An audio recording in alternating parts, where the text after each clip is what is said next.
Invité aujourd'hui du Club de l'Ours, Fouzia Bouzerda, qui est la présidente du Citral. Bonjour. Bonjour. Vous avez eu l'occasion ce matin de vous exprimer devant les membres du Club de l'Ours pour présenter toute l'offre de transport de l'agglomération lyonnaise, puisque d'abord pour nos téléspectateurs, Citral, qu'est-ce que ça veut dire ?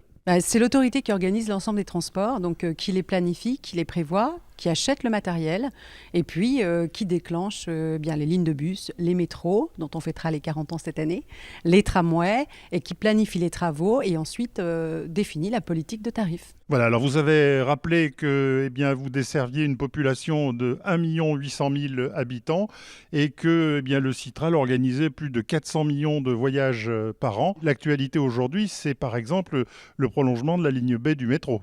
Tout à fait. C'est une ligne qui sera prolongée en 2019, qui sera opérationnelle en 2023 et on arrivera jusqu'aux Hôpitaux Sud à Saint-Genis-Laval, donc avec une ambition effectivement d'accompagner l'ensemble de ce développement et puis d'autres projets en cours, notamment le T6, la nouvelle ligne de tramway, et puis le site propre du C3, tout en renouvelant aussi le matériel avec un programme ambitieux de 400 millions d'euros qui nous permettra d'automatiser les métros, d'acheter des rames plus longues et puis de déployer la 4G prochainement en 2019. Voilà, vous avez également rappelé que sur l'ensemble du mandat, les investissements, c'était 1,2 milliard d'euros. Et puis, on peut peut-être également dire un mot sur cette nouvelle ligne en préparation, la ligne E.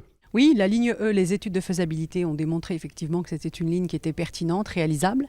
Et donc, les élus du Citral ont voté la poursuite des études et donc la saisine de la commission du débat public. Donc ça, c'est un projet effectivement de desserte de l'ensemble de l'Ouest lyonnais, bien sûr la ville de Lyon, avec une station à Tassin, mais tout l'ensemble de l'Ouest lyonnais pour répondre à une demande de désenclavement et permettre d'assurer du transport au-delà même de la ville. Alors maintenant, on va ouvrir la rubrique anniversaire. Ce sont les 30 ans du Club de l'Ours, aussi les 40 ans du métro lyonnais. Et je crois qu'à l'occasion de cet anniversaire, il y a pas mal de choses qui sont mises en place, et notamment des expositions qui rappellent un peu toute l'histoire.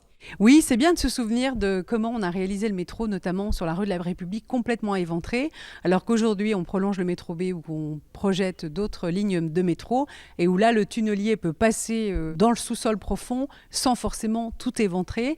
Et je trouve que c'est pas mal parce que ça donne aussi un aperçu de l'histoire et de la manière dont la ville, dont la métropole, dont le département se sont développés au fur et à mesure aussi du développement des transports. Donc ça, c'est assez pertinent.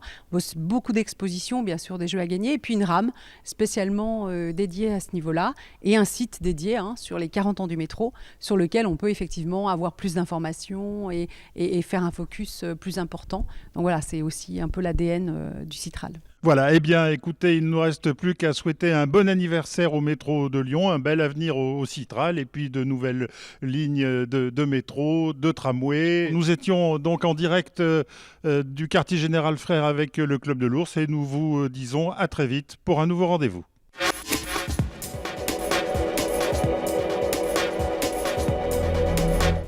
Tous les 15 jours, rencontre